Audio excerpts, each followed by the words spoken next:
आज मैं करवा चौथ स्पेशल मीठी मठरी की रेसिपी लेकर आई हूँ।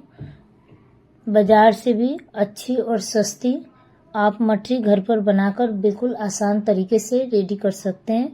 कुछ छोटे छोटे टिप्स और ट्रिक्स है, उसे आप ध्यान में रखते हुए अगर आप इस मठरी को बनाते हैं तो मठरी आपकी एक ही बार में बिल्कुल खस्ती परफेक्ट बनकर रेडी हो जाएगी। तो चलिए हम मीठी मठरी बनाना शुरू करते हैं। मठरी बनाने के लिए मिक्सिंग बाउल में हम 2 कप मैदा ऐड कर देते हैं। तो ध्यान रखना है कि हमें 2 कप मैदे के लिए इसमें हम 1 कप रिफाइंड ऑयल ऐड कर देते हैं। आप रिफाइंड ऑयल की जगह पे घी भी ऐड कर सकते हैं। अब इनको हम मैदे में मोम को अच्छे से मिक्स कर लेते हैं। मिक्स करते हुए हम इसको मैश करते हुए मिक्स करेंगे। मिक्स करने के बाद इसको हम मुट्ठी में बांधकर चेक कर लेते हैं।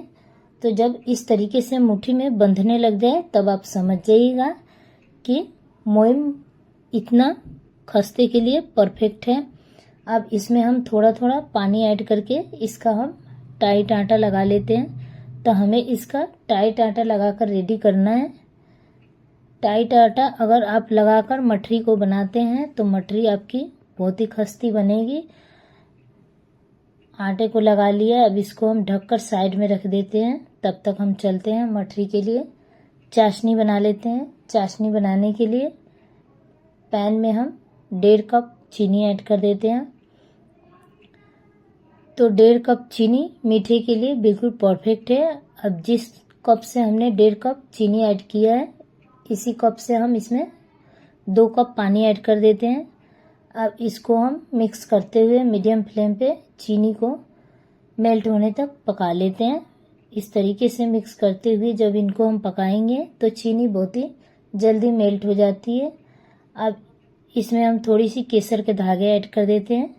केसर के धागे बिल्कुल ऑप्शनल है, अगर आपके पास है तो आप ऐड कीजिएगा, नहीं तो आप इसे स्किप कर सकते हैं। केसर के धागे से कलर बहुत ही अच्छे आएंगे। अब इसमें हम 3 हरी इलायची के मुंह को खोलकर ऐड कर देते हैं। इससे मठरी में टेस्ट बहुत ही अच्छा आएगा। अब चाशनी को हम तब तक पकाएंगे जब तक कि चाशनी में एक तार ना बनने लग जाए, तब तक हमें चाशनी को पका लेना है। एक तार की चाशनी बन चुकी है, गैस का फ्लेम ऑफ कर देते हैं। इसको साइड में रख देते हैं ठंडा होने के लिए। तब तक हम आटे को चेक कर लेते हैं। तो इसको हम एक बार मिक्स करते हुए चिकना कर लेते हैं।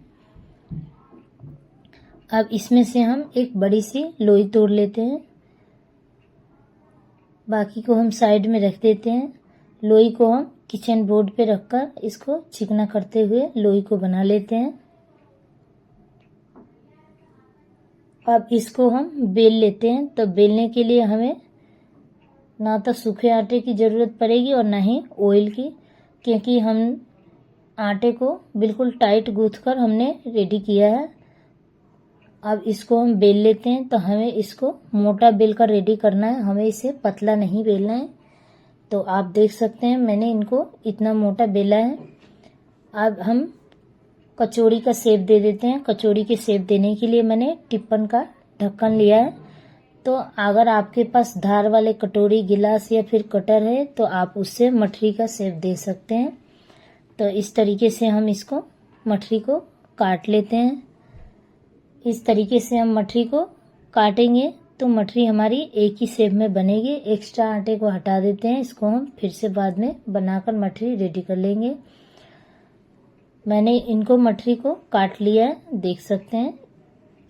अब इसमें हम होल कर देते हैं। तो कांटे वाले चम्मच लेंगे, उससे हम इसमें इस तरीके से होल कर देंगे।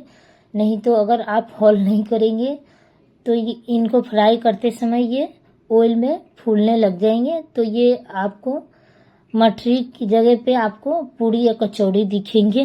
तो इसमें होल करना बिल्कुल ज़रूरी है। होल करने से मठरी फूलेगी नहीं और बहुत ही खस्ती बनेगी। अब इसको हम प्लेट में उठाकर रख देते हैं। बचे हुए आटे को इसी तरीके से मठरी बनाकर रेडी कर लेते हैं। सारे मठरी को बनाकर रेडी कर लिया है। तो मठरी को आप देख सकते हैं इतना ही मोटा रखना है, क्योंकि मठरी ये मोटी ही होती है। आप मठरी अपने अनुसार छोटी बड़ी शेप में इसे बना सकते हैं। अब चलते हैं हम इनको फ्राई कर लेते हैं। मठरी को फ्राई करने के लिए हमें ऑयल को लो फ्लेम पे गरम करना है, गैस का फ्लेम हमें लो रखना है। अब ऑयल में जितनी जगह उतनी मठरी को ऐड कर देते हैं। अब इनको हम सीखने देते हैं। तो यहाँ आपको बिल्कुल खास ध्यान रखना है कि मठरी को बिल्कुल लो फ्लेम पे फ्राई करना है और गैस का फ्लेम लो ही रखना है। मठरी ऑयल में ऊपर आ चुके हैं तो हम इनको पलट देते हैं। इस तरीके से उलटते पलटते हुए इनको हम लो फ्लेम पे फ्राई कर लेते हैं।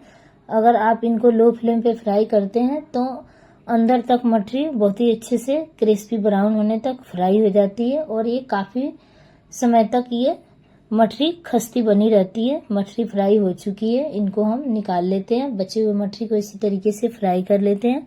मठरी को फ्राई करने के लिए आपको 7 से 8 मिनट का समय लग जाता है। बहुत ही अच्छे से मठरी क्रिस्पी ब्राउन होने तक फ्राई हो जाती है।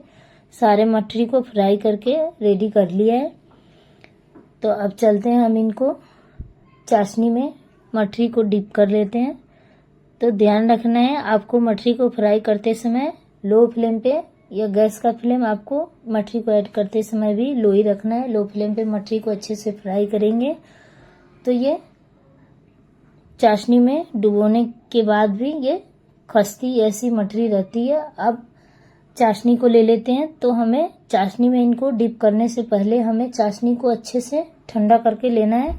चाशनी बिल्कुल ठंडी हो चुकी है तो इस तरीके से हम मठरी को इसमें ऐड कर देते हैं। इसको हम 2-3 बार अलटते पलटते हुए हम इनको चाशनी में डिप कर देते हैं। उसके बाद हम इनको इस तरीके से निकाल लेते हैं। तो इस तरीके से निकालेंगे जिससे कि जो भी एक्स्ट्रा चाशनी होगी वो वापस से पैन में चले जाए।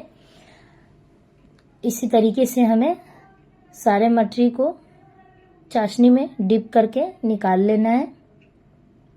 तो ये बहुत जल्दी चाशनी को एब्जॉर्ब कर लेती है।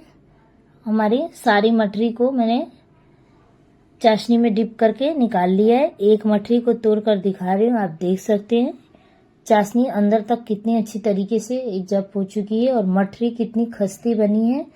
तो इसी तरीके से हमारे मठरी लंबे समय तक ये खस्ती बनी रहेगी। तो जैसे कि मैंने आपको वीडियो में बताया, उन छोटी छोटी बातों को ध्यान में रखते हुए आप मठरी को बनाइएगा तो आपकी मठरी लंबी समय तक खस्ती बनी रहती है।